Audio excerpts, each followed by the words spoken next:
What's going on, nerds, and welcome back to the Nerdwide podcast. This is episode 160. I'm your host, Tyler Haynes, with my good friend and co-host, Mr. Chris Rivers. I feel 160. Yeah. Listen, this week has been a week. I am very sore. I'm still not, that's not true. I'm not as sore as I have been, but it's been a week. I had a lot of time off. I've enjoyed my time off. My eyes still hurt from staring at screens so much. I've enjoyed my time off, which was the plan. So, Yeah. but Chris, how was your week? Well, let's talk about the elephant in the room, because part of your weekly journey was the shirt you're wearing. Yes. Vasectomy survivor. Took less than 10 minutes from me sitting in the chair to me walking out the door. One of my good doctor buddies did it, which is also a very weird. Walking out the door slowly. Actually, no, I was still under, I still had local anesthesia, so I didn't feel anything. Oh, so that had to feel weird. Yeah, it was just on the vasectomy region, not so much everything else. But then, it hasn't been as bad as I thought it was going to be, because reading stories and stuff like on Reddit and from what people have told me, it was not that bad. Like, I'm sore, but like very minimally sore. Like to the point I haven't taken. All I do is give you over the counter, like tell you to take Tylenol, ibuprofen. I haven't taken any medicine today, but today's the first day I have not taken anything. But it's been fine. I just can't do anything that I want to do, which sucks. I want to, yes, and I want to decorate for Halloween. And I can't. Yeah. Priorities, Chris. Yeah. But how's your week been? We worked. We thought we were going to have overtime yesterday, but we got out of it. So. Oh, see, it's always a good thing. And I watched movies. I need to put it in our notes before we get to movies that I actually watched an additional movie. I almost watched another movie.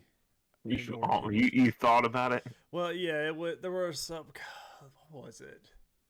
Oh, I'm on this big Ryan Reynolds kick lately, like that rom-com era of Ryan Reynolds. We almost watched The Proposal, and then there was one Van Wilder I've never seen. Jamie, we almost watched it, like I think Thursday night. You need to see Van Wilder. Yeah, we watched the preview for it and everything. I was like, oh yeah, that's gonna be a. You'll never look at Eclairs the same way again. Well, you don't know what way I look at him right now, Chris. Not the way you will after that. I know. Quick housekeeping before we jump into our TV shows, which is we got 2 episodes of Agatha All Along, finally, to talk about our last MCU product of the year. And then we've got 3 movies to catch up, because I did not watch one movie last week. So, don't forget to subscribe to our YouTube or whatever podcasting service you do use. If you enjoy the show, make sure you leave us a thumbs up on YouTube, or give us a good rating on whatever podcasting app and service you do use. If you don't enjoy what you see or hear, make sure you leave us a comment down below so we know what to fix, or if there's anything wrong, that's the place to put it. Okay. TV, did you watch anything crazy TV-wise? TV, no. I saw something I wish I hadn't. I saw part of the Titans game today. Oh, well, yeah, that's a given. I mean, I watched the first quarter and I said, oh, okay, same Titans, different week. I went to sleep around halftime and woke up and it was like, oh, they lost, yeah. At what point are they going to bench Levis? I know he's not the only problem. The O-line is the big issue, as the commentators kept saying. That's the main issue.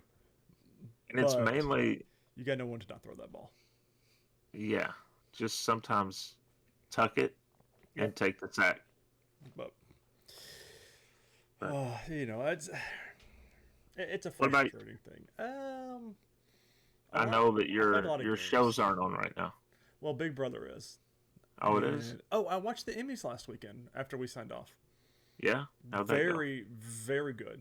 A lot of things were a surprise. Some things weren't.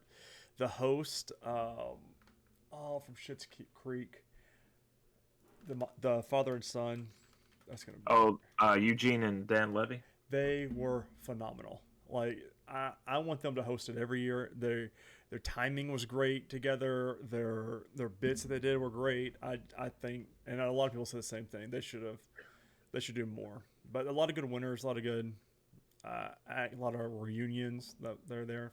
Always are. It was good. We It is. some villains showed up. It was really good. It is Dan Levy, right? Mm-hmm. So, very good. But no, I played a lot of games this week when I wasn't watching our movies. But our TV shows, which I did watch live as soon as they dropped, are Agatha All Along. We are going to Deadline. I need to put up a little bug for that on our for video watchers. But we're going to deadline.com for both of these episodes recaps. First one is by KT Campione. This one is the very first episode. When the episode begins, Agatha is in Westview, living a life as a detective for the police department. Episode opens up with her driving to a secluded spot in the woods where a body has been discovered. We also found out she's been on probation for punching a suspect, but was put back on the force for a case because she can only solve it. A woman has been found with blunt force trauma to the head, and as Agatha is surveying the scene, she discovers a brooch, which she pockets rather than turns it over to forensics. Cue a procedural-esque intro for a fictional show called Agnes of Westview, which is what Agatha appears to be trapped in since Wanda left town. Which the show that's kind of, that it mocked, not really mocked, but paid homage to, was Mayor of Easttown, was this one. After visiting the crime scene, which it's very, very, very heavily implied, this was Wanda dead. Mm-hmm. Right. We see the hands from the dark magic, from the dark hold, and there was something else. I completely forget what it was. It might come later. That's kind of our. Well, she had the same clothes on she wore when she ultimately, potentially died at Multiverse of Madness. We really don't know, which is dumb at this point. But if Wanda died, wouldn't the spell break? Well, that's what I think was. No, that's right. You're right, because it wasn't breaking. It broke because of other outside forces, not because of. Yeah, that's a good point. After visiting the crime scene, she goes to the library to drop off a library slip found the body off with a Miss D. Jones, aka Dottie, played by Emma Caulfield. Turns out the book was stolen 3 years ago. It belongs to a natural sciences department. Agatha goes in search of the book, hoping to find some answers, only to discover that all the copies have been burned. Back at the station, she's told that soil samples under the nails of the body do not match up to the place where she was found. In fact, they were only a sediment found in Eastern Europe, which was our other, hey, this could be Wanda kind of thing. In fact, they only, I already said that, far from her town of Westview. Enter Aubrey Plaza as a federal agent who the chief of police would like Agatha to work with to solve this case. Needless to say, she's not thrilled. I love Aubrey. Like, good Lord, did she bring it in this episode. And I want to know more about this character. I want to know who she is, what her background is, and why she's doing what she's doing. Because there's a lot of fun that could be had here, which a lot of theories online, but is this starting to be one of those shows? I'm trying not to let it be to myself with let the theories go crazy like WandaVision, because every episode we had so many theories. Yep. None of them were right. And I'm trying my best to temper my expectations here. But I think that Kevin Feige and the team that's making this show knows this, and they are playing fun with that. So, who knows? Yeah.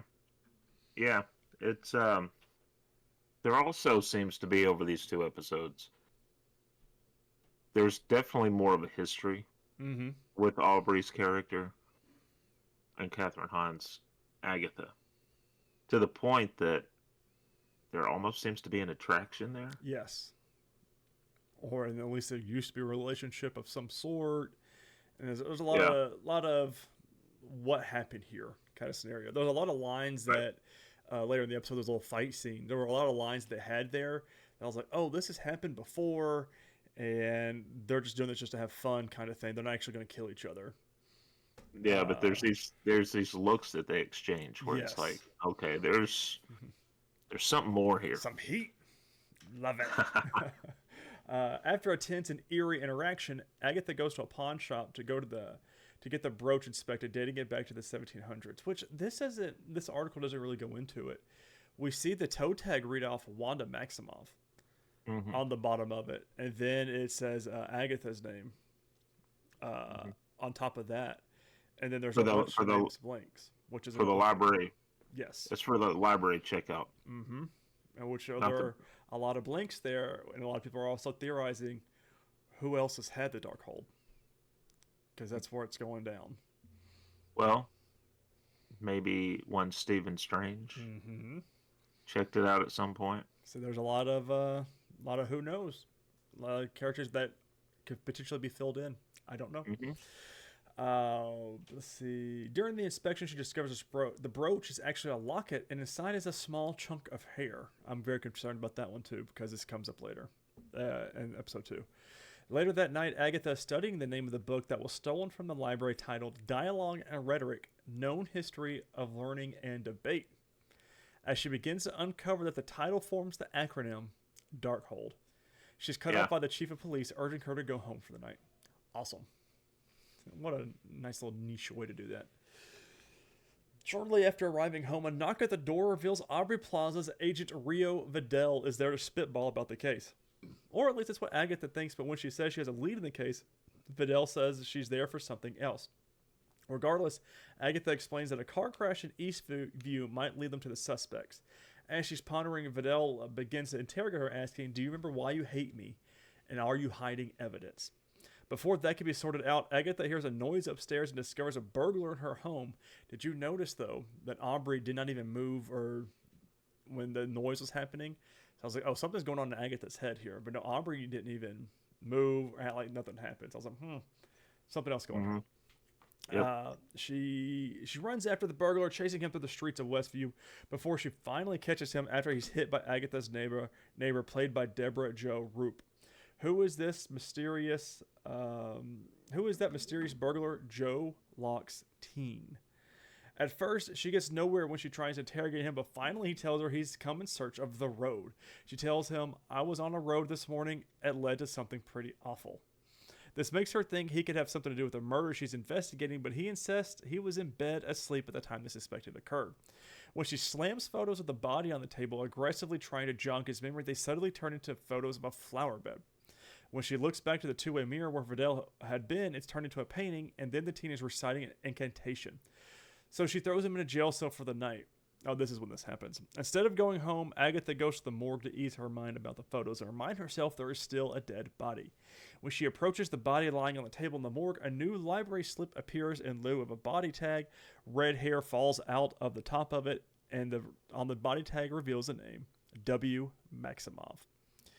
Agent Vidal appears out of nowhere, letting Agatha know that Wanda has trapped her in Westview. But now she's gone, and she's taken all of the copies of the Darkhold with her. That's when Agatha begins to claw her way out of the character she's been forced to play since Wanda left her there. When she finally emerges, she's the grayscale version of Agnes that audiences met in WandaVision, and that's when the library reveals that before Wanda had the Darkhold, it was owned by none other than Agatha Harkness. Very cool sequence here, her going through the episodes of WandaVision. Her character. It was so cool, and I love that they did that. Now that Agatha remembers who she is and what power she is meant to hold, all bets are off. She's suddenly back in her home, completely naked and livid. She rushes outside without clothes to question her neighbor about how long she's been in Westview. And it's been 3 years, he tells her. Which is very funny, though, because it's been 3 years since WandaVision. Yeah. And I thought that was a nice little nod. The guy that was out on the line was so funny. He goes, "Oh, put some clothes on." Just trying to cover up with a shirt and everything. And she just kept shrugging it off. And it's just very funny. Did not expect when I started watching this episode to see Kathryn Hahn-Heine. Yeah, I mean, who'd have thought? Not something I thought we were going to get. No. Let's see. With her wits about her again, she tries to wield magic, but discovers she is powerless. She heads downstairs, clearly looking for something in her basement, but all she finds is a rabbit. Mm-hmm. There's a thud upstairs, which upon further inspection reveals to Agatha that she actually hadn't been questioning the teen in the police station, but actually had him just locked in her hall closet. And if he's real, that means Aubrey Plaza's character is as well. But she's not the antagonistic federal agent, she's actually the Green Witch, and she's come for blood. The pair go toe-to-toe for a few moments before Agatha convinces Green Witch to wait until she's got her powers back for a rematch, rather than exact revenge when she's so helpless. Looks like Agatha better figure out how to get her powers back and fast. There are other witches out there praying for her downfall, including the ominous-sounding Salem 7, which Plaza's antagonist warns will come at sundown. The episode ends as Agatha ends. Remember, she's still got the problem of the team to deal with as she realizes she's going to have her hands full on this quest. So, I know we're going to get there. The Salem 7, I assumed, was the group that interrupts the ritual. But then I also thought, well, maybe they came as a result of the ritual, because the door to the road's being opened. Then again, it makes more sense if they're the 7. Mm-hmm. I don't know. That wasn't entirely clear. Yeah. So I wonder if the 7 are anybody we know. I mean, you would think it. I mean, I know it's Salem 7, but you would think it would be the most powerful, right, of the witches, which Wanda would have been one of those. Mm-hmm. She would have been the Scarlet Witch. Mm-hmm. You got purple, you got green. Yep. Who else do we? I'm not very familiar with these witches at all. Because there's 7 colors in the rainbow, right? Mm-hmm. Roy G. So Biv. you would think they would each have, huh? It's a Roy G. Biv. It's a school knowledge coming to me. You would think that they would each have a color of the rainbow that represents their magic. So we know green and purple, red. Mm-hmm. We just need the other 4. Yeah. I don't think we've met any of the other 4. Mm-mm. So Aubrey's got to find a name too. Just calling her the Green Witch, I don't think it's a fun one. So could be the Red Witch. You know. Green M&Ms are aphrodisiacs, so maybe we could. I see. Now that Agatha has her wits about her again, she's looking to make up for lost time when it comes to getting her powers back. As she's heading out the door, she tells the team to say hello to the Vengeance Seekers for her when he finally maneuvers the tape off his mouth and begs her to take him to the Witch's Road. She's clearly shaken up by this ask and words, insisting that the road does not exist, but he's not taking no for an answer. When she realizes he's not going to give up, she asks him what he's after. Power. He's tired of studying small tricks. He wants to really be able to perform magic, which the road promises to provide. Luckily for him, Agatha is in search of the same exact thing. She tries to shrug him off one more time, but he pleads with her, reminding her that there are other witches coming after her. She asks for his name, but when he tries to answer, his mouth is covered in a sigil, hiding his words. The sigil is shaped like an M. Mephisto? Mm-hmm. Could be. Who knows? Now Agatha is intrigued. She agrees to take him to the road. First, they'll need to find a coven. First, they try their hand in a psychic reading shop where they encounter Patty Lapones and Lilia Caldero. While Agatha doesn't recognize her and tries to lie about their motives, she recognizes Agatha. It takes a bit of convincing, but Agatha finally manages to get her on board as her divination witch. Next, they go in search of a potions witch, recruiting Sashira Zamada's Jennifer Kale, who has been running a bogus wellness shop rife with legal issues since she was ousted from the witch community to join their quest. She was one of my favorites. Her role and her acting was very well done, and her comedic timing was great as well. In a strange turn of events, their next witch, a blood witch, is hiding out in a hot topic. After Ali Ann's Alice Wu Gulliver, daughter of the powerful witch Lorna Wu, who is rumored to have been lost on the witch's road. With the witches assembled, Agatha heads home with Teen to prepare for sunset. On the way home, she asks Teen for more details about his life. As he starts to divulge the details, something stops Agatha from being able to hear what he says. There's no sigil this time, and it almost sounds muffled as he chats about his past. See, there's a bunch of witchcraft going on here. And I'm very curious to see what it really is going on here. So I Googled the Salem 7. Anything good? Of relevance, rather? Yeah, actually. So All 7 are in the comics. Now, of course, we know Marvel will change stuff Yep. for the live action stuff. So they could go kind of a direction like we were talking about, where we're meeting the 7 as we go. Shout out to the boys. Mm-hmm. But in the comics, all 7 are the children of Nicholas Scratch, Which and was mentioned in the first episode. And the grandchildren of Agatha Harkness. Um, which could be a nice little twist, because Wanda was having this whole thing about trying to get her kids that she didn't have, and now Agatha would be battling her grandchildren, potentially. But it also mentions they were initially foes of the Scarlet Witch and the Fantastic Four. See, now we're coming full circle to one of these theories, because one of the theories is the teen. The teen is Sue Storm and Reed Richards' kid, which in the comics Agatha Harkness babysits and mentors and things. So, which Fantastic Four comes out next year. Yeah. So I mean, could be down the witch's road. And with all this time travel and multiverses and everything else, he does. And Franklin Richards also, doesn't he become Kang at some point? Oh, I think so. Or a version. Yeah. Wasn't he? Oh, see, there's so much. I can't. There's so many stories out there too. It's hard to keep up with them all. There's only an hour before sundown, which is when Agatha knows that the Salem 7 will be coming for her. So she's very anxious as she waits to ensure the other witches will arrive to officially form the coven. But when they arrive, they point out that they don't have a green witch. Agatha tries to brush it off, but the others insist earth magic is key to traveling this road. Agatha runs across the street to quickly recruit her neighbor, Mrs. Hart, aka Sharon, played by the wonderfully talented Deborah Jo Rupp. She finally gathers the group to sing the Witch's Road Ballad and conjure their path. As they're singing, the Salem 7 comes stalking, and Agatha tries to bait the other witches to zap her with a bit of power to help stab them off. Because remember, Agatha can steal other witches' powers if they hit her directly with the magic. Naturally, they catch on to her tricks and refuse to play along, making the Witch's Road the only way out. The only problem, it does not appear when they're finished with the song, which is very, very catchy, by the way.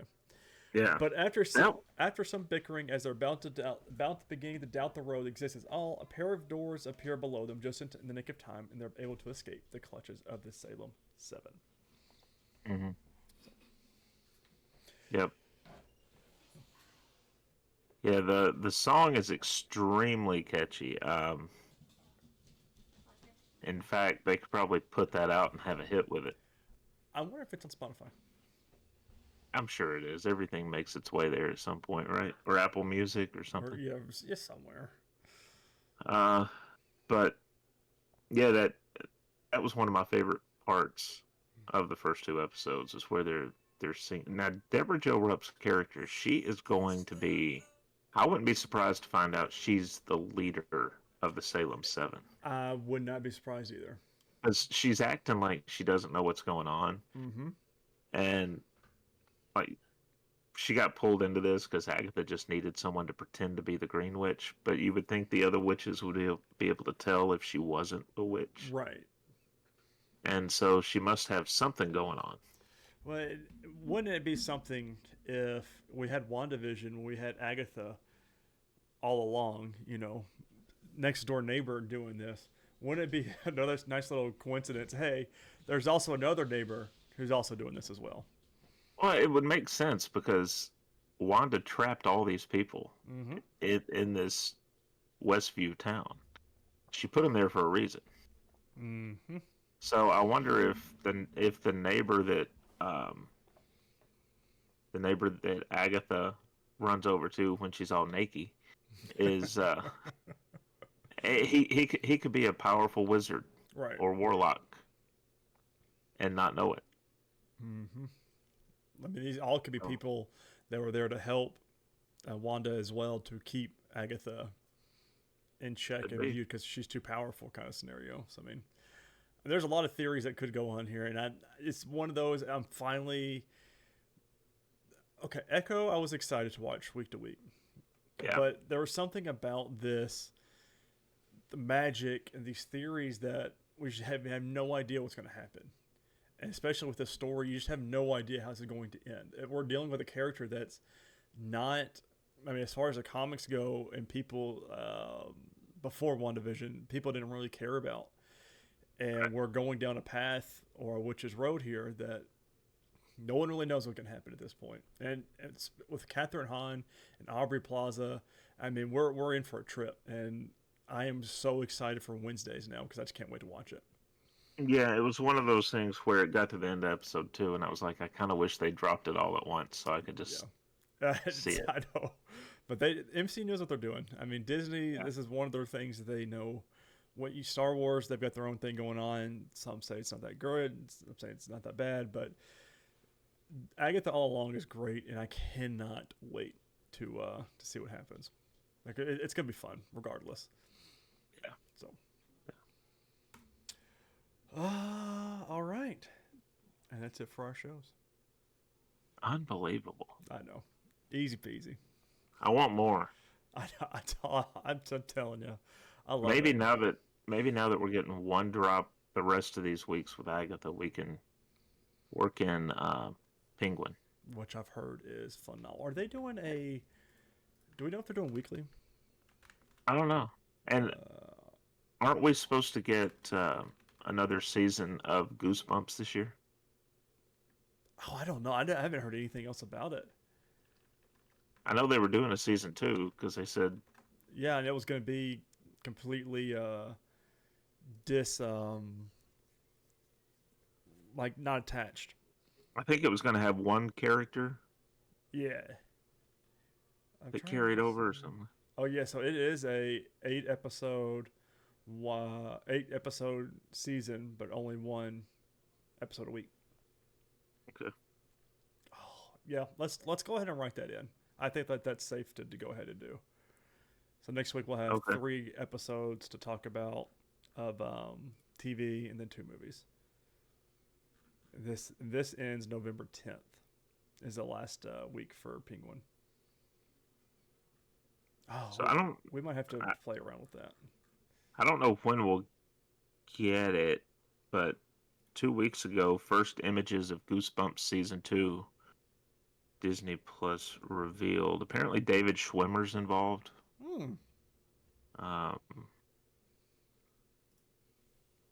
They don't have a release date yet, though.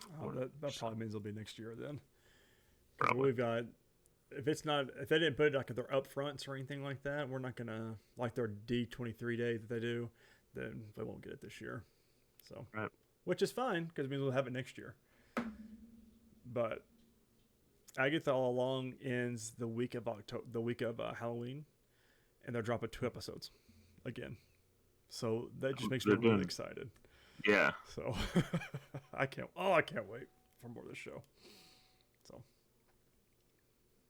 All right, so we are on to film. Oh wait, do we want to cover Hero and Douche Canoe for these episodes, or do we want to? Let's wait until Penguin next week. So we've got 2 different shows to compare and contrast to.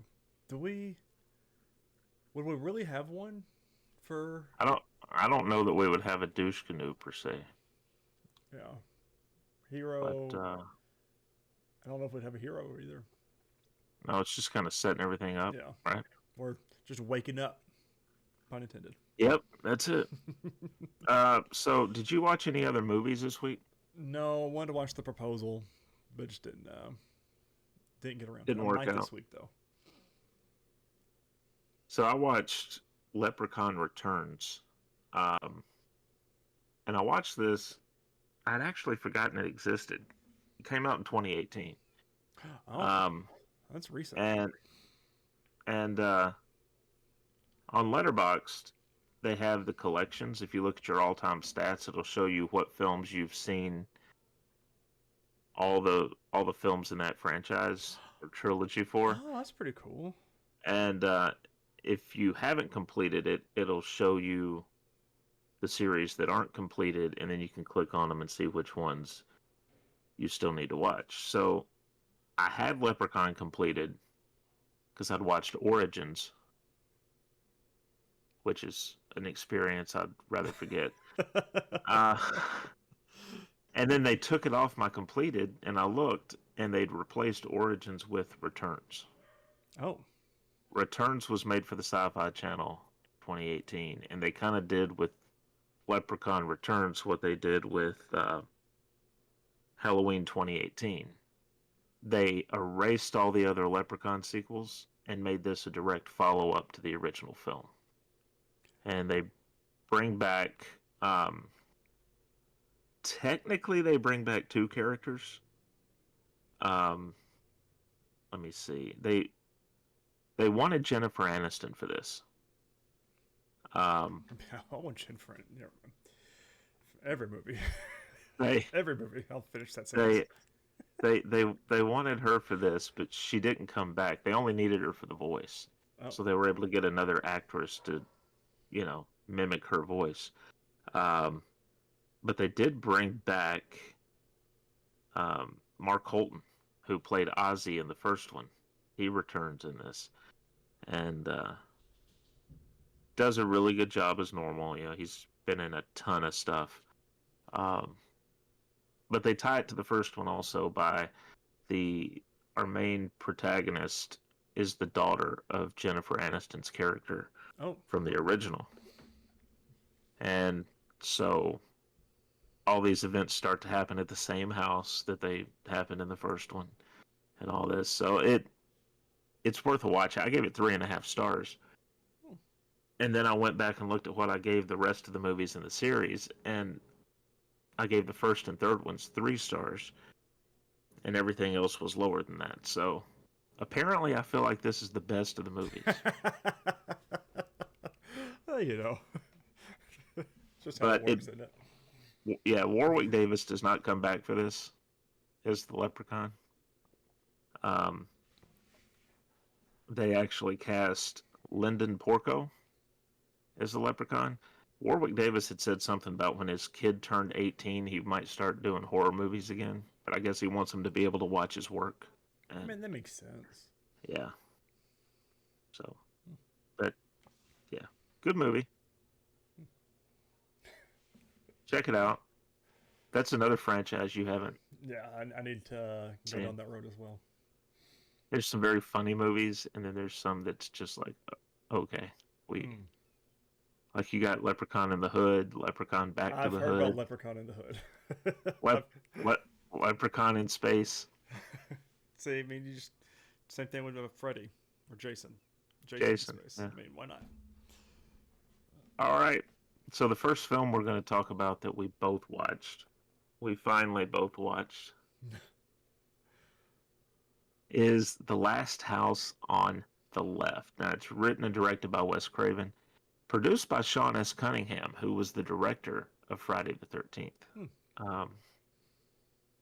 The big name in this that I've always enjoyed watching when he pops up and stuff, and he's passed away now, I believe, was David Hess.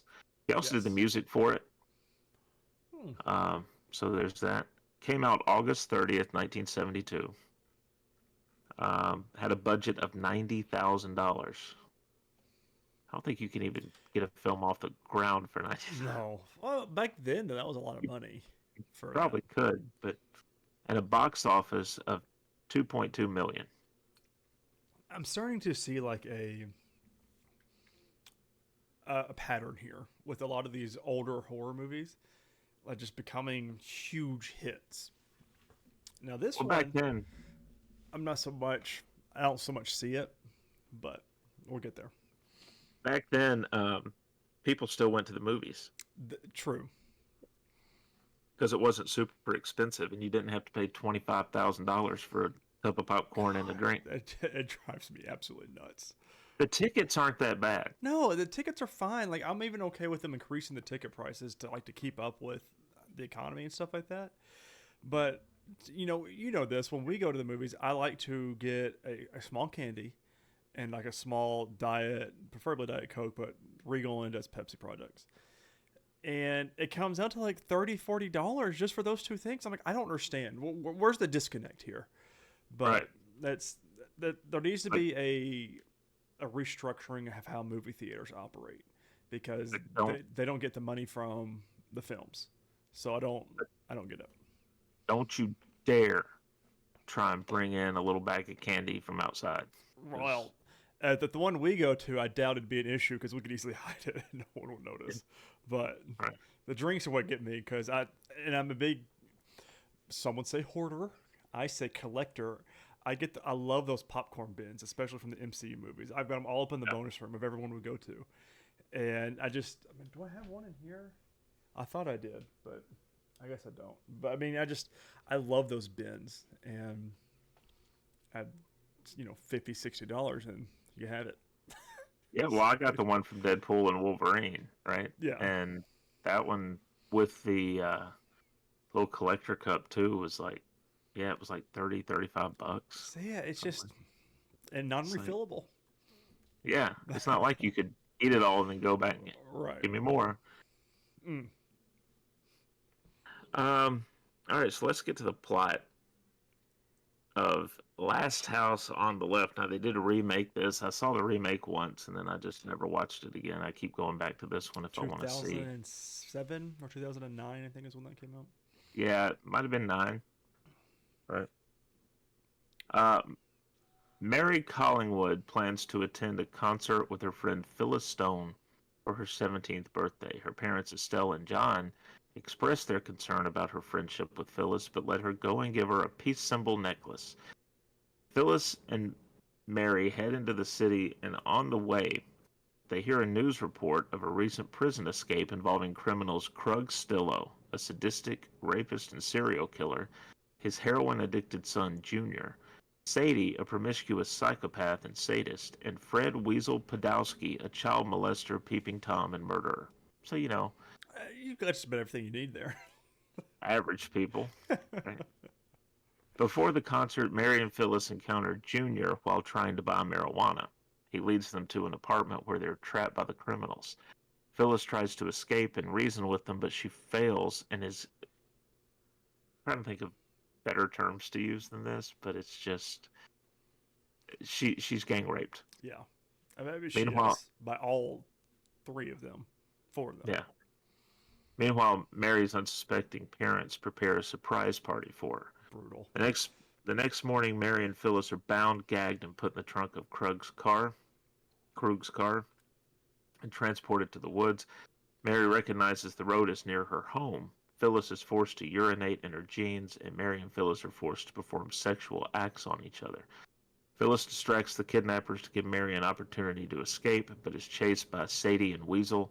While Junior stays behind to guard Mary, Mary tries gaining Junior's trust by giving him her necklace and calling him Willow. Phyllis stumbles across a cemetery where she's cornered and stabbed by Weasel. She crawls to a nearby tree and is stabbed to death. Mary convinces Junior to let her go, but her escape is halted by Krug. Krug carves his name into her chest, then rapes her. Mary vomits, quietly says a prayer, and walks into a nearby lake where Krug fatally shoots her. After they change out of their bloody clothes, the gang goes to the Collingwoods' home, masquerading as traveling salesmen. Mary's parents let them stay overnight. The gang finds photos of Mary and realizes it's her home. Later, when Junior's in the midst of heroin withdrawal, Estelle enters the bathroom to check on him and sees Mary's peace symbol necklace around his neck. She finds blood-soaked clothing in their luggage and overhears them talking about Mary's death and her disposal in a nearby lake. Estelle and her husband rush into the woods where they find Mary's body and decide to take revenge. Estelle pretends to seduce Weasel, bites off his penis, and leaves him to bleed to death. Mm-hmm. John takes his shotgun and shoots at Krug and Sadie. Krug escapes into the living room and overpowers John before manipulating Junior into killing himself. Krug attempts to flee, but after being cornered by a traumatized Sadie and a chainsaw-wielding John, he's incapacitated by an electrocution booby trap. Sadie, now terrified of both Krug and John, runs outside. After a scuffle between her and Estelle, she falls into the backyard swimming pool where her throat is slit by Estelle. The sheriff arrives just as John kills Krug with the chainsaw. Just your normal family film. Yeah, just a nice family film about turning of age. And I'm going to start this one out. I gave this a 2 out of 5. Yeah. I really didn't enjoy it. It's weird because I did everything I could to look at this not from my father's perspective on this, because I mean, Zoe's doing like going through this part of her life, my oldest, at this like almost exact time in this movie, so it's kind of hard to not do with that. The I don't know, it's hard to characterize this. The police really pissed me off this whole episode. I don't understand the point of them, really. We could have had them at the beginning of it when she escaped. Oh, okay, we'll follow up on it or whatever. And then at the end when they, like, I don't know, somehow they discover that car or something. But all the scenes of them on the road really just were unneeded. The scenes of them at the police station were very unneeded. I was like, we're filling time here and we didn't really need to fill time. I don't know, it was just very weird film for me. I didn't like it per se, but it was just a very different film. Always kind of seen the shots of the police, like you were talking about. They come back to them and they're out there on the road, they're searching, and I've always kind of taken that to be like the system has a way it's supposed to do things, and it doesn't work. Yeah. Because, yes, they're making progress. Yes, they're working their way toward finding these people. But in the meantime, look what they've done. Right. I don't feel like the police that were... I mean, it was just a different time in the 70s. I don't feel like the police were all looking for them. If this happened now, in this day and age, there'd be like a manhunt for all these people. Like, there would be... Honestly, they'd probably be caught and found very early on. One, with all the technology we have now anyways. But...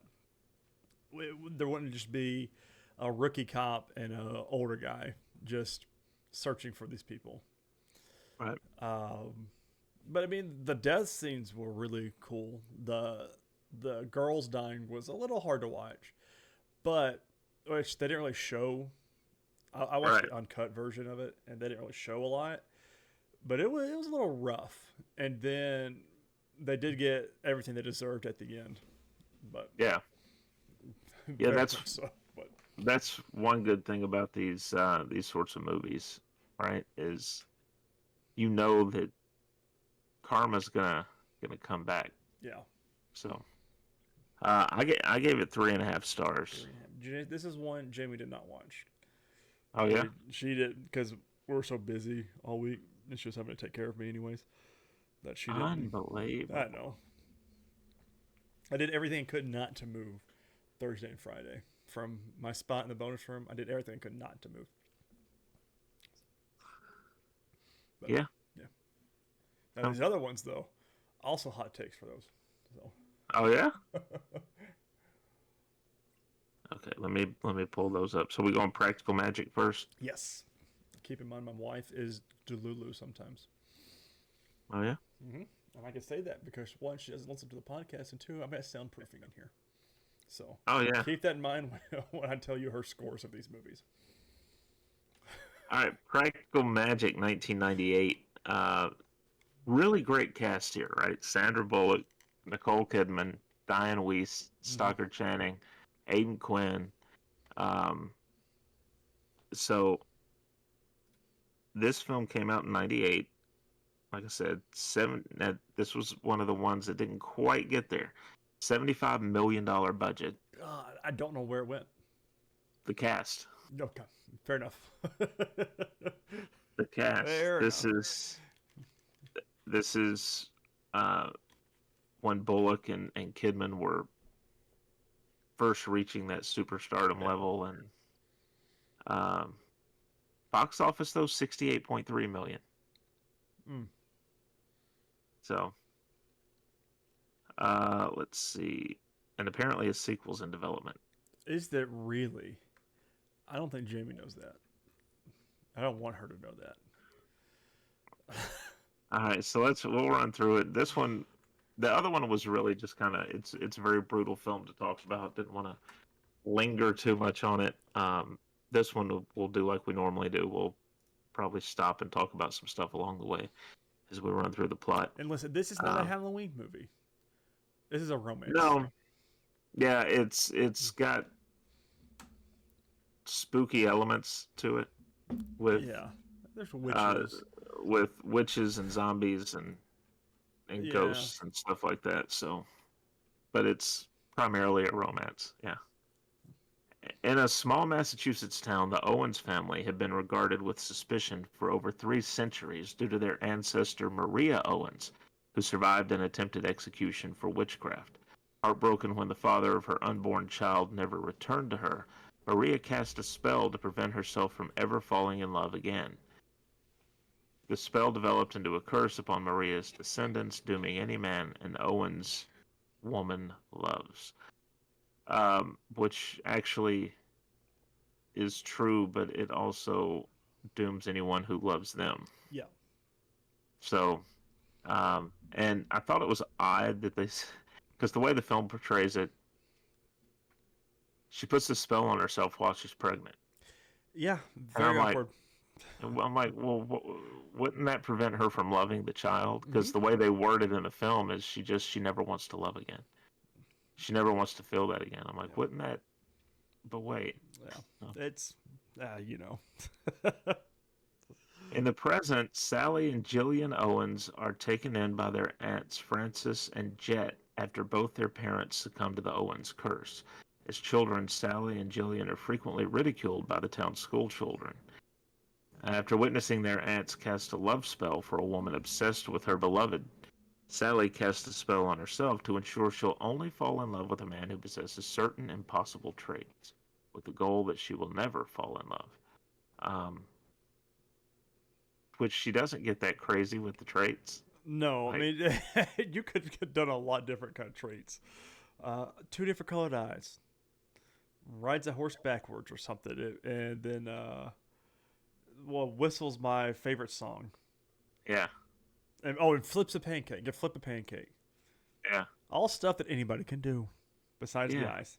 But and a lot of people have different colored eyes. And, right. Well. So. And now we have contact lenses. So anybody can have them. I mean, at this point. Meanwhile, Jillian, witnessing the same incident, cannot wait to fall in love. When the girls are teens, Jillian elopes with her boyfriend and leaves for Los Angeles. Before she departs, she and Sally make a blood spell to always be faithful to one another. Jillian spends the next decade moving from relationship to relationship across the country, while back in Massachusetts, Sally meets and marries a man named Michael. They have 2 daughters, Kylie and Antonia. After Michael's fatally hit by a truck, Sally and her girls go to live with the aunts, learning played that they by the wonderful Mark Fornstein, by the way. Yeah, from Royal Pains. Yes, that's what I know him from, because I saw his name on as the credits were rolling. I said he's gonna be the love interest. Nope. I mean, technically yes, but nope. I was like, here we are. It's so odd too, because I do like the way they build it up, because you're like, oh, he's gonna get run over by these bicyclists, and then they all go around him, and for some reason there's a truck driving the same route as right after them. So I don't, it's weird. Sally and her girls go to live with the aunts, learning they secretly cast a love spell on her so she could marry and be happy. Sally says the aunts will never teach her daughters magic. Jillian unexpectedly tells Sally that she's become involved with a dangerously abusive man named Jimmy Angelov. When Sally arrives to rescue her sister, he holds them both hostage in his car. Sally puts belladonna into Jimmy's tequila to sedate him, but inadvertently kills him instead. The sisters take Jimmy's body back to the aunt's house, where they attempt to resurrect him using a forbidden spell, which causes him to return and attack Jillian. Sally kills him again, and the sisters bury his remains in the garden. Yeah, he comes to and he kind of takes a beat, and he's looking at him, and then he immediately goes after Jillian again, like picking up right where he left off. I'm like, why would you even want to do that? But whatever, Now that they've not only murdered someone once, they've done it All twice. right, but you can't be charged with murder twice on the same person. So I mean, That's true. That's true. Um, Sally, Jillian, and the aunts have a midnight drinking session in which Jimmy's tequila seems to be influencing them to turn against each other. The aunts leave home the following morning, leaving a message to the sisters to clean up their own mess. Yeah, they won't even tell them what they did. yeah, I mean, come on. I'm like, it's their house. With their kids, with our kids and nieces. They're like, Yeah. we put some string around their neck, they'll be fine. But apparently where they buried him, a rose bush came up overnight. And then they go out there and because one of the girls, one of the daughters, I think it's the one played by Evan Rachel Wood, she sees him. Yep. She's like, And who's the man by the rose bush? they go out there to look, and the tips of his shoes are sticking out of the dirt. Yep. And when they notice it, they slowly pull down. It's a weird movie. Sadly, Jillian. Oh no, that's what I just read. State investigator Gary Hallett, which is Aidan Quinn, arrives from Tucson, Arizona, in search of Jimmy, who's also a serial killer. Jillian tries to make him drink a potion that will make him leave them alone, but Sally's daughters realize he's the man of Sally's childhood spell, and they throw the potion away. After Jillian and Sally fight, Sally breaks down and confesses to Gary, only to realize he's the impossible man from her childhood love spell. Unable to deny their attraction, they kiss. Returning home, Sally discovers Jimmy's spirit has possessed Jillian's body. Gary sees the spirit emerge, which freaks him out.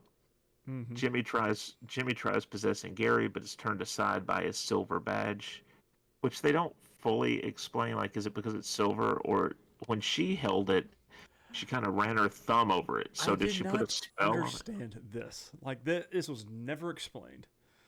Because like it splits his hand open or something like that when he touched it, and then like they kind of like kept doing it. I'm like, I don't understand. Like, this was never explained. I thought I missed something. I did not miss anything. I have no idea. When she's talking to him earlier, she holds the badge and she kind of rubs her thumb over the center of the badge. And I'm wondering if she put some sort of a protective spell on it. Because either that or it's just because it's silver, but that wouldn't seem to be a thing. That's for werewolves. Yeah, I mean, it would have been nice to have that explained of why this did anything. Yeah. But what do I know? Sally tells Gary he's there because of her spell. The feelings they have for each other are not real, and the family curse will kill him if they pursue a relationship. Gary replies that curses only work if one believes in them before returning to Tucson. He actually tells her he wished for her too, and that yeah, that was beautiful. That's so beautiful. Jimmy possesses Jillian again and tries killing Sally before Francis and Jet return. Realizing she must embrace magic to save her sister, Sally asks the aid of the townswomen, and they form a coven to exorcise Jimmy's spirit. They break the Owens curse, exorcising Jimmy's spirit and allowing the coven to exile him permanently. In Tucson, Gary clears the sisters of any suspicion in Jimmy's case and returns to Massachusetts to be with Sally. The Owens women are finally welcomed into the community by the townsfolk, who now accept them as witches. All because they fly off the roof and they invited them. Made no sense. Because the head of the PTA, or PTO, whatever you want to call this lady, was a part of the coven, quote unquote. A lot of witch talk here in this episode. But now everyone's waiting. Can't wait for all this family of witches to jump off the roof, and we're going to celebrate them. Why? Right. Why? That's the way they wrote it, Tyler. I know. It's what I have to tell myself. All right. It just made no sense to me. Listen, I gave this movie a 2 out of 5 as well. Did not like. It just didn't make a lot of sense to me here. A lot of these tropes and everything. How did the sheriff know to randomly come to the house when anyways, it just, a lot of things didn't make sense. I don't think it was that good. The storytelling was not the best. And then the ending is what really set it on fire for me, of them all jumping off the roof. and the whole community who's been saying which you're a bitch or something like that. The whole movie, this whole community from decades to centuries, and now that, like you said, we were talking about, invite was it 6 of them into the house to perform this random spell. Listen, this lady that's been gave my child chickenpox and everything. Sure, That was a great scene. yeah, that was the best part. And then she goes, "Yeah, I need your help. Come over here. Bring a broom." Why? Mm-hmm. And what person's right mind would do that? I'd be like, ha, "You're out of it. Click. Be done." But if Sandra Bullock called me and said, "I need you to come over and bring a broom," I would do it. Correct. I mean, absolutely. But completely random. So I mean, I just don't. I didn't enjoy this film as much as my wife did, and obviously this is hers. So I mean, I might, because I'd seen this years ago, right? I might surprise you, Tyler. oh no. I gave this a 4 out of 5. What the hell is wrong with you? I can't do this. I quit. We're done. Jamie, I quit the show. Chris gave Practical Magic a 4. Love you, Chris. She said, "Love you, Chris." She gave this a 5, and y'all are absolutely out of y'all's damn minds with any of this, and I don't get it. Like It is a great movie for its time. Thank you very much. I don't. You It even doesn't said matter when for the its ghost time. guy came out of her body that it was great graphics. I said the makeup was It wasn't great. Makeup. That The wasn't makeup was great. It was graphics. It was good for its time. You gotta start thinking about these movies in the time that they were made. I think about it, if it could hold my attention, like I was about to explain. If a movie is a great movie, if I don't have to pick up my phone during it. There was a lot I was on my phone, actually checking my rosters for fantasy. That's a you problem, not the movie's problem. It's a movie problem because it was that boring. That's how I feel Anyways, about most things you didn't watch. I swear to God, don't you ever bring up the Messiah Dune, Lisa Nagaib. I looked at my phone the whole time. You were asleep. Doesn't matter. Correct. Ladies and gentlemen, let's watch Tyler dig himself into a hole. Oh God, it's gonna be worse than this next one. But the sequel, they are returning to reprise their roles, Bullock and Kidman. So. Have you read Matthew Lillard's film yet? Huh? What about 13 Ghosts? We're about to do that next, but as Chris was just talking about, they are making a sequel to Practical Magic. So I've heard. They've said that about a lot of movies, though, so I don't believe it anymore until it comes out. Okay, well, all right. So,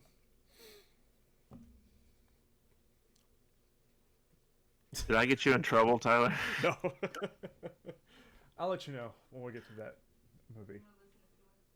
See, it's very creepy. Go do something else. Staring at me. Oh man, she gave us a 5 stars. So Yeah.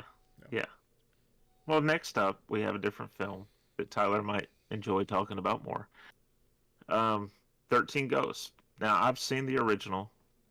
The original is 1960. Oh, this was a remake? Yeah. Oh, I didn't know that. This one's, of course, as you would expect, this is much better on the special effects Yes. than that one. It's interesting to see, though. Oh, now I want to go. I didn't realize this was a sequel or a remake because I want to go back and watch that now.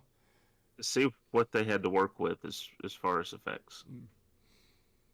Of course, Tony Shalhoub from Monk and Wings and Men in Black and all sorts of stuff is in this. Throwback to my younger days with Shannon Elizabeth is in this. Yeah. Matthew Lillard is in this, and F. Murray Abraham is also in this. I do want to say Matthew Lillard and Tony were probably the highlights of this movie. Matthew Lillard, I mean, I love that guy in anything and everything. He is and always will be my Shaggy. But that sounds interesting. So it came out in 2001. had a budget of $42 million. It made 68.5. So That's been a profit. yeah, it did receive generally negative reviews upon its release. Can't imagine why. Can't imagine why. Now, I will say this up front. This is one of those movies with the way that they did it, especially with the design of all the ghosts. I kind of, if they were to remake this, I would love for them to lead into the release of the film with like a limited series with an episode for each of the ghosts that kind of gives their backstory. Oh, that'd be great. Yeah, because I mean, there were a lot of these ghosts were very interesting. Yeah, well, especially the jackal. Right? Yes, because I'm still confused on how the jackal was relevant here, but that's yeah, that was one of the best character designs that they had. So the plot is as follows: Ghost hunter Cyrus Kritikos and his psychic assistant Dennis Rafkin, which is Matthew Lillard's character, lead a team on a mission to capture a spirit called the Juggernaut. Not the Marvel. No, not that one. Juggernaut, not that one. Several men, including Cyrus, are killed while the team catches the ghost. Cyrus's nephew Arthur, which is Tony Shalhoub. I never know how to say his last name, if it's Shalhoub or Shalhoub. It's his character. He's Arthur. A widower is informed by Cyrus's estate lawyer, Ben Moss, who did not look like a lawyer. No. I thought he was impersonating one just to carry this out. J.R. Bourne, fantastic actor. I saw his name too, and I was like, oh, this is going to be a good movie. He's informed by Ben Moss that he's inherited Cyrus's mansion. Financially insecure, Arthur decides to move there with his two children, Kathy and Bobby, and their nanny, Maggie, who is the world's worst nanny. Who is was just a plot, mooching off the family. Not even a plot piece. I had no idea what her point and role for this movie was until the very end. Yeah. We could have done that in any other way, but made no sense here at the end. There's no... There was no rhyme or reason for her character at all. She's not cooking for the family. No. She's not a good babysitter. No, and I don't understand why. Like, I think she was there for trying to be like a comedic relief character for a horror movie, which is fine, but it didn't work. If they made the film today and they cast along the same lines, right? I could see like Niecy Nash being in that role. Yes. Although she would absolutely kill that role. Yeah. I mean, and make it make sense, because she's one of those actresses that will not do a role if it doesn't make sense at all, just to get paid kind of scenario. And that's what I feel like this character was. I cannot explain that character at all. No. Dennis meets the family as they tour the mansion. The residence is made entirely of glass sheets inscribed with Latin phrases. And I don't speak Latin, but I would have said, "Hey, I think this says get out." And I would have seen it. I'm like, you know what? I don't even need to see the rest of this house. We're selling it. Thank you. Goodbye. Yeah, we'll just take the money and build something we want. Yeah, it made no sense. Like, that house was the dumbest looking design. Dennis recognizes these phrases as barrier spells. He discovers the 12 angry ghosts he and Cyrus captured or imprisoned in the house, held captive by the spells. As he warns Arthur, Moss unwittingly triggers a mechanism that seals the house and releases the ghosts. Moss dies when a set of sliding doors cut him in half. That was a great scene. Oh, phenomenal. But he got like sliced in half. Yeah. With the windows, with the doors, they were flat, so it wouldn't have sliced him. If anything, it would have squished him. Just medically speaking, it would not have sliced him in half. It would have squished him. So, just I did point that out. Jamie gets very annoyed with me about these things. But we did get a squishing later. We did. We got a good squishing later, and they did a very good job with that, and it was gross.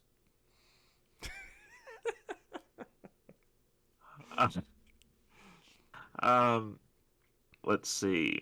Bobby sees several of the ghosts, including the withered lover, his mother, Jean, who had died of injuries sustained in a house fire.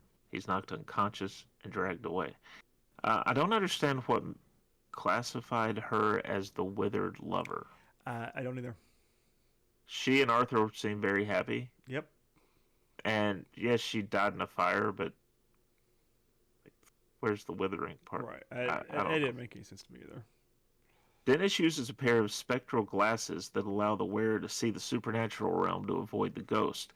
The jackal, one of the most dangerous ghosts, yes, attacks Kathy and Arthur, but they're saved by Kalina Orezia, spirit liberator attempting to free the ghost. Kathy disappears. The four adults gather in the library, where Arthur learns Jean's ghost is also in the house. Kalina explains the house. Yes. They didn't mention in the synopsis, but probably one of the creepier scenes for me was the daughter in the bathroom with the other ghosts. That was very well done. Mm-hmm. I was confused on a lot of some of the things that they did in this scene, but that was very cool and very well done. That whole bloody bathroom scenario. One thing I was trying to figure out with that. So at one point, the ghost is standing by her at the mirror. Yep. And then she goes and she gets in the tub and starts it. The blood's filled with blood because that's how the ghost. They never explain if the ghost committed suicide or if it was. Yeah, what that was about. She had cuts all over her. Yeah. Very so hot, I would very say naked. But so I would say no, she did not commit suicide. But she keeps, because Shannon Elizabeth's character, she keeps, like, she goes to start the water. Yeah. And she's kind of splashing it on her face. And the ghost keeps looking at the faucet like she can't believe what's happening. Yes, this is one of the takes that I was very confused about, because she put her hands in the water and it looked like it was filling blood. I was fully expecting when she splashed her face it'd be blood. But that's when she got, I guess the dad came in and it was just normal water. I was like, I would have rather that been blood. Yeah. And they'd be like, oh, something's wrong with the pipes of some sort, But very cool. I really liked that scene, but I would have done it a little bit differently now. A little bit. The four adults gather in the library, where Arthur learns Jean's ghost is also in the house. They didn't do a lot with this. He should have been much more angry than he was. Mm-hmm. That they did this to his wife's spirit, trapping her there. Yeah, a lot of the emotions were a little weird. Like I would have been very pissed off, especially if my uncle, who I've only met once, is doing this, but two, did this to my wife. Mm-hmm. So, because then you have to think, did he need her spirit specifically? Did he start the fire? Right? Did he? There's a lot. You could snowball in your thinking of what happened. Yeah. Kalina explains the house is a machine powered by captive ghosts, allowing its users to see the past, present, and future. The only way to shut it down is by creating a 13th ghost from a sacrifice of love. Arthur realizes he must become that ghost to save his children. And we never hear him say that. He just gets a look on his face like, oh. Which I'm okay with. They're like, hey, we're not going to dumb this down for the viewers here. We're just going to just, you know this. Armed with the spectral glasses, Arthur and Dennis enter the basement to find the children. Dennis barricades Arthur behind a glass sheet for his protection. Dennis is then beaten to death by the Hammer and the Juggernaut, two other dangerous ghosts. Awesome. This whole scene was awesome. I mean, they snapped his neck, his back, and everything. I was like, brutal, but it was very well done. Not really believable that the dad couldn't push the glass off. Because, I mean, he did the same thing I would have done. No, don't hurt him. Stop. He's not actually pushed up against the glass because he's protected and everything. Right. But I loved Matthew Lillard's character in this film. Like, I think he was the best thing about it, honestly. Mm-hmm. Yeah.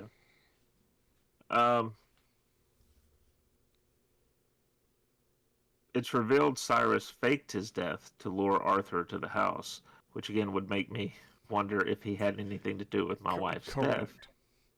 Kalina is his partner and lover, revealed when she knocks Maggie unconscious with a large book and promptly kisses Cyrus upon his arrival. Cyrus has orchestrated the abduction of Kathy and Bobby so that Arthur will become the 13th ghost, which will not stop the machine, as Kalina had claimed, but trigger its activation. Cyrus kills Kalina, who objected to Cyrus putting the children in danger, and summons the ghost to activate the machine. Arthur witnesses all 12 ghosts in the main hall, orbiting a clockwork device of rotating metal rings with his children at the center. He fights Cyrus while Maggie disrupts the machine's controls, releasing the ghost from its power and causing the machine to go haywire. The ghost hurls Cyrus into the moving rings, slicing him to pieces. With the encouragement of Dennis's ghost, Arthur jumps through the machine safely to protect his children. The house's walls shatter as the malfunctioning machine rips itself apart, freeing the ghosts. Jean's ghost tells them she loves them before she disappears. As the family departs, Maggie angrily declares she's quitting as their nanny. I'd be like, fine, go. We don't. You do nothing here. I mean, it's contributes nothing. Yeah. Listen, I gave this a 3, almost a 3.5. I love the story. I love horror movies when they have a story. I never thought I'd hear you say those words. I know, and this one had a great story with it. Like Hereditary, there's not really a story there. I mean, we talked about it last year. I liked this one. It had ghosts. Wouldn't say this normally, but it had a story of beginning and end. This is what I went with, although the story was a lot of convoluted, in my opinion. But I'm right there with you now that you have said that. I do want a prequel and or sequel series about each of the ghosts, because they all leave, even the jackal, and I'm like, okay, so cool. Y'all released all these ghosts, now they're going to kill everybody again. Yeah. So, wherever they end up. But, so they all should have died at the end, kids included, because that machine blows up and just only blows up the glass. Okay, sure. But Matthew Lillard right there at the end cracked me up. He was just sitting there, all right, and then just it fades away. I was like, okay. So a couple things. I gave this a 3 out of 5 as well. Okay, you got the same bit. And this is mainly something that you'll find interesting. Steve Beck directed this, right? He also directed one other film in his entire career, Ghost Ship. Which you, I've which seen you the love. beginning of. I've seen the beginning of that one. So yeah, we won't talk about why you only saw the beginning. Well, there's a good reason why. I'm not saying there wasn't. Not people. Listen, the kill scenes were really cool. What I did enjoy about this was, I did think Cyrus was the 13th ghost. Like, they had me thinking, okay, who's the 13th ghost? Because it's the name of the movie. That's what I was thinking the whole time. Well, who's the 13th ghost? I thought it was Cyrus at the beginning, because when J.R. Bourne dies, you see Cyrus standing off to the side in a cube. I was like, I said, this is nifty. But no, he was alive the whole time. And it's just, it's different. Yeah. Jamie gave us a 5 stars because she's out of her mind. So. Well, I couldn't go about 3 on it. I could not either. I liked it. I liked it, but it was 3 out of 5. Her mind if you thought it was a 5. A 3 out of 5 is a 6 out of 10, so that's a good score for a film. So. Which is right where IMDb's at, 5.6 out of 10. Next week we are gonna watch Candyman. I'm excited. I'm really excited to watch that movie. And we're gonna watch The Fog, the original 1980 The Fog. Not so much excited about that one. So, although a lot of these have remakes, and I'm curious, I want to go back and watch those. Like now, 13 Ghosts, I want to see the original. Right. And The Fog has a remake that had Tom Welling and was he the main character in that? Yeah, and was it Alicia Cuthbert? That sounds right. Huh. I think. But the original Fog has a great cast. Amazing cast. So it's the best cast ever was. It's amazing. okay. It could be done in America. No. Stop with that voice right now. Ladies and gentlemen, thank you all so much for watching and listening to this episode of the Nerdwide Podcast. We hope you enjoyed it as much as we did. A lot of witches, some ghosts, technically, spirits. Next week, we are going to do the first 2 episodes of Penguin, Agatha All Alongs, and then the original Fog and Candyman. We cannot wait for you all to listen and watch that one as well. In the meantime, you can follow us on social media for all your news anywhere. Just search up Nerdwide. That's where we are. And we're just on about every social media platform. Don't forget to subscribe and follow. But until next time, stay spooky. Later, guys.